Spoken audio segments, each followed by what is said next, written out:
Did you know that you can bookmark content in Splunk Security Essentials? Why, of course you can.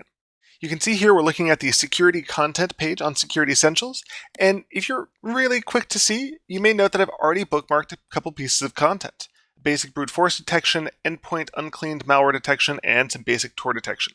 So as we're walking through here, if there are things that I care about, I might want to remember later, or if we want to be able to generate a report for somebody on what things they've seen, we've talked about, then I can come and flag additional content.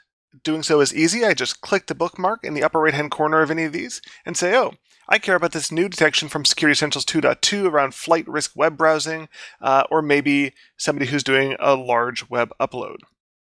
Once I've bookmarked my content, I can go view those bookmarks by clicking either Manage Bookmarks or under Security Content, just clicking Bookmark Content. They both go to the same place.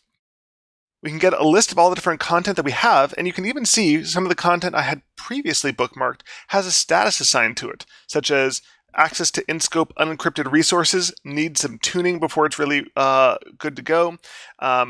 Basic brute force detection is ready for deployment, but conveniently, the endpoint uncleaned malware is successfully implemented.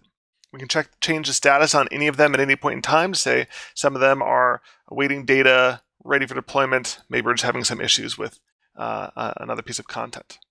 So it's great to be able to come here, and you can also expand these out and kind of view some of the contextual data that Splunk Security Essentials will provide. But if I'm looking at this, I want to be able to get a report. Well, of course, I'm happy to build out a report. All I have to do is click Print, and we have a nicely formatted table. Now, of course, we can always, from any of the modern browsers, save as a PDF. So let me open this up in the System PDF Reader, and we'll take a quick look. Here, we've got our set of content for the Security Essentials bookmarked content that was prepared today on August 31st. We've got a short table of contents here, including the list of different detections that we walked through.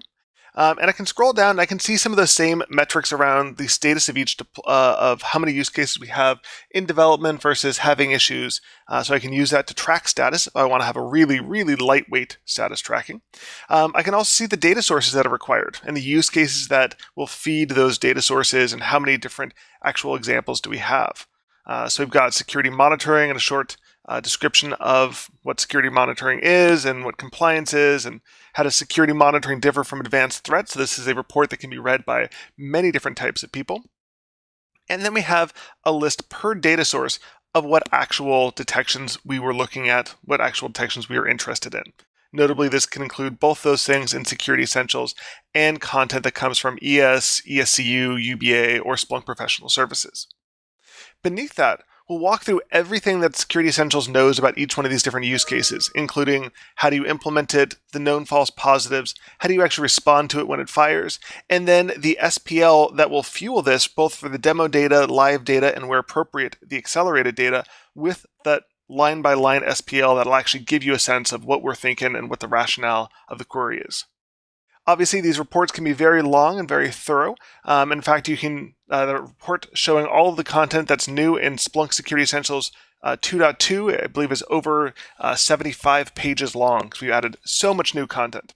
So, if you're curious, go ahead and check out the bookmarked content feature and build a report for yourself.